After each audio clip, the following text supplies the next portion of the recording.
আসসালামু আলাইকুম রহমতুল্লাহ। দর্শক, আজকে আপনাদেরকে এমন একটি ভিডিও দেখাবো যে ভিডিওটা অনেক ইন্টারেস্টিং হতে চলেছে। এই যে আমার সাথে যে দেখতেছেন ভাই, ইনি কিন্তু জেনারেল পড়া মানুষ, ইনি কিন্তু আরবিক পড়ে নাই, কিন্তু তবু আমি ইনাকে ইসলামিক প্রশ্ন করব, যেহেতু ইনি মুসলমান। তো ইসলামিক প্রশ্ন করব, আপনারা ভিডিওটা দেখতে থাকুন, একদম স্ক্রিপ্ট করবেন না, দেখতে থাকুন ভাই কি বলে। আসসালামু আলাইকুম ভাই। ওয়ালাইকুম আসসালাম রাহমাতুল্লাহ। ভালো আছেন না ভাই? আলহামদুলিল্লাহ ভালো আছি। তো ভাই, আপনাকে আমি কিছু প্রশ্ন করতে চাইতেছি, ইসলামিক প্রশ্ন। আপনি কি আমার উত্তর দেওয়ার জন্য রাজি আছেন? রাজি আছি ইনশাল্লাহ। মাশাআল্লাহ। তো আপনার জন্য প্রথম প্রশ্ন হলো যে আমরা মুসলমান, তাই না? আমরা মুসলমান।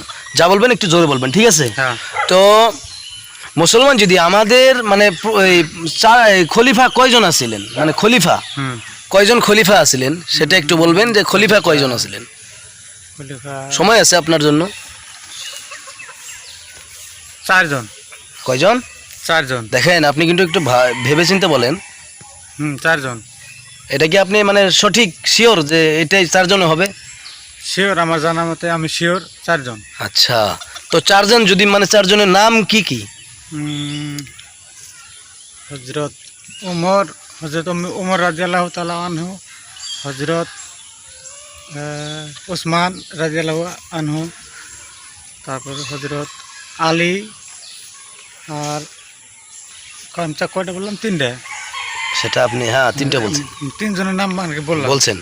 আর একজনে হযরত ওমর বলছি তো না? হ্যাঁ, বলছেন। হযরত আবু বকর রাদিয়াল্লাহু তাআলা আনহু। মাশাআল্লাহ, অনেক ভালো লাগলো। আপনি যে বলছেন, ঠিক আছে, আপনি এগুলো শিখছেন কিভাবে? মানে এই তো ভাই, মাশাআল্লাহ, অনেক ভালো জবাব দিছেন। আমি তো আশ্চর্য হয়ে গেলাম আপনি যে জবাব দিছেন। আলহামদুলিল্লাহ, অনেক ভালো লাগলো। আমারও ভালো লাগলো জবাব দিয়ে। তো এখন আপনার জন্য দ্বিতীয় প্রশ্ন হলো যে হযরতে আলী নামটা যে বললেন, হ্যাঁ, হযরতে আলীর কয়টা সন্তান, মানে কয়টা ছেলে শহীদ হয়েছে? 2টা ছেলে। কয়টা? 2টা ছেলে শহীদ হয়েছে। হ্যাঁ। তার ছেলে 2টার নাম কি কি ছিলেন, এটা একটু বলবেন। নাম 2টা ছিল হযরত হাসান, হযরত হুসাইন। আচ্ছা, 2 জন ছিল। এই 2 জন মানে হযরতে আলীর সন্তান ছিলেন। মাশাআল্লাহ। আপনি কি শিওর যে এটা জবাব হয়েছে? হ্যাঁ শিওর, আমি এটা সঠিক উত্তর হয়েছে। মাশাআল্লাহ, যাক, অনেক ভালো লাগলো, আলহামদুলিল্লাহ। তো আপনি তো দেখি ভালোই পারতেছেন। আপনি কি মানে আরবিক তো পড়েন না আপনি, না? না, হয়তো মুক্তবে পড়ছি ছোটবেলায়। আচ্ছা, ছোটবেলায়। দেখেন, ছোটবেলায় মুক্তবে পড়ছেন, তো তার সুন্দর জবাব দিয়েছেন, আমার অনেক ভালো লাগলো। তো তারপর তিন নম্বর প্রশ্ন হলো যে এই আমি যেমন নামাজ পড়ি নাই, মানে আজান দিছে নামাজ পড়ি নাই, ঠিক আছে, আজান দিছে নামাজ পড়ি নাই, তো আমাকে কি কাফের বলতে পারবেন? মানে নামাজ না পড়লে কাফের বলতে পারবেন নাকি, এটা একটু বলবেন।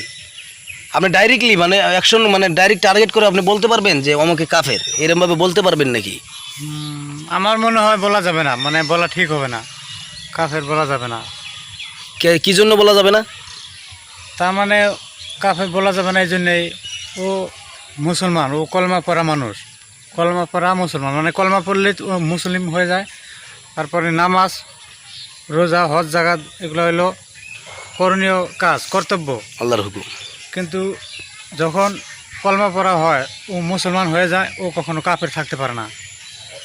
তো ওকে ডাইরেক্ট কাফের বলা যাবে না। ডাইরেক্ট কাফের বলা ভুল হবে।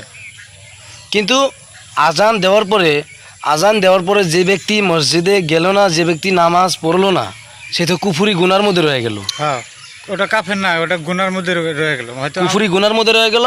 কুফরি অর্থ হলো কাফের, কিন্তু ওকে ডাইরেক্টলি কাফের বলা যাবে কিনা? ডাইরেক্ট বলা যাবে না। ডাইরেক্ট বলা যাবে না, এটা ঠিক। ডাইরেক্ট কাফের বলা যাবে না, কিন্তু কুফরি গুনার মধ্যে রয়ে গেল। গুনার মধ্যে রয়ে গেল, গুনার অংশটা ওর মধ্যে রয়ে গেল। ও কুফরি গুনার মধ্যে রয়ে গেল। হ্যাঁ। তো ঠিক আছে, অনেক ভালো লাগলো।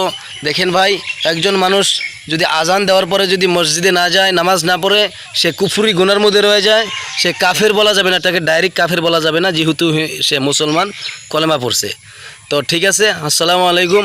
এই যা কিছু বললাম এর মধ্যে যদি কোনো ভুল ত্রুটি হয়, আল্লাহর রাস্তায় সবাই মাফ করে দিবেন, আল্লাহর কাছে দোয়া করবেন, আল্লাহ যেন ভালো করে শেখার তৌফিক দান করেন। তো ভাই, আপনি কিছু বলবেন নাকি? আমি বলবো, আমার চ্যানেলে, আমার পেজের সম্পর্কে কিছু বলবেন নাকি?